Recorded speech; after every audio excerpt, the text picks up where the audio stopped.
There were two fairly significant incidents in Winnipeg today, and I'd like to talk about them both. We dispatched multiple units to two separate incidents, and they were within about 40 minutes of each other on far ends of the city. The first one, shots heard investigation. At approximately 9:10 a.m., officers responded to a report of shots fired in the area of St. Mary's Road and St. Thomas Road. There were no injuries reported.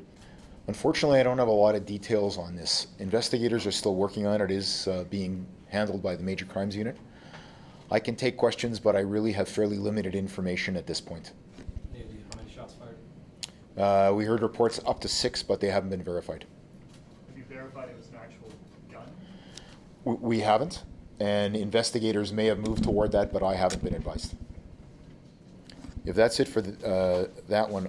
The second incident, I'll give you some brief information, but Deputy Chief Gord Perrier is here as well, and I think he's going to provide some more detailed information. This is a really significant incident for us.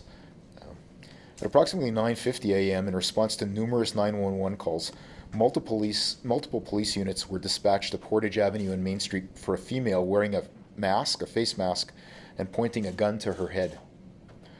Upon arrival, the female removed her mask, put the gun to her head, and then dropped to the ground. As officers began to approach, the female got to her feet and began walking away with the gun in her hand. One officer was able to tackle the suspect without further incident. This incident unfolded in the heart of downtown mid-morning in the midst of a large number of bystanders. Upon further investigation, it was determined that the firearm was a replica handgun. A 17-year-old female was arrested and has been charged with following offenses: possess weapon for a dangerous purpose, cause disturbance, and public mischief.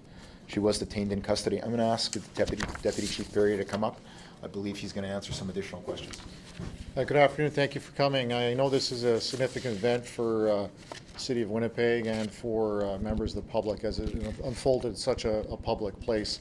I do want to say at the beginning that some of my comments may be tempered. We must remember that there's still a criminal investigation that overlays this event, and there is an individual facing criminal charges. Notwithstanding that, I did want to share, that I've had an opportunity to speak with a number of the officers involved. I can say that those officers are relieved that we had the result that we have today. As a deputy chief, I must say that the restraint, the bravery, and the actions of those officers today is exemplary, and we are very happy with the outcome. And barring that, I think you may have some questions as well. So. Well, the big question is why? Do we know why she went up to the middle of the intersection and did this? Right.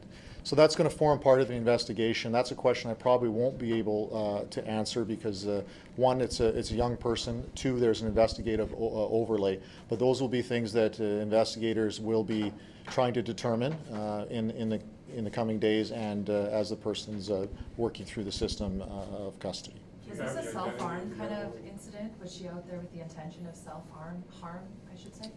Again, that's one of the questions that's difficult to answer. Two reasons. One, that may have a personal health information overlay, and this individual is under the age of 18 years of age. But I can say similar cases, such as that is one of the primary things that we're looking at, and one of those things that we'll be leaning towards, both from an investigative standpoint and from a care standpoint.